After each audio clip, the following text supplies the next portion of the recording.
आज आपल्याला भागाकाराची एक नवीन पद्धत शिकायची। गणित कोण सांगतं? ज्ञानेश्वरी सांग। 642 भागिले 3 हे गणित सोडवायचं आपल्याला। आता नवीन पद्धत कशी बघा, इथे लिहिले 642 भागिले किती करायचे? 3। हे किती आहे? 6।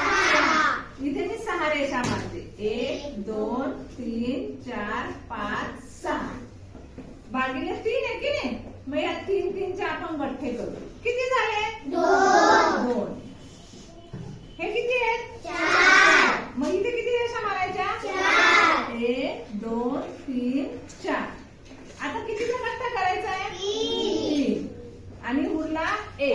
गठ्ठा किती झाला? 1। आणि किती उरला? 1। हा उरलेला 1 इथे आहे। मग इथे किती झाले आता? 12। आता इथे किती रेषा मारायच्या? 12। 1 2 3 4 5 6 7 8 9 10 11 12। आता यांच्या आपण 3 3 चे गठ्ठे करू। 3 ने भागायचे ना? किती गठ्ठे झाले? 4। याचं उत्तर आलं 214।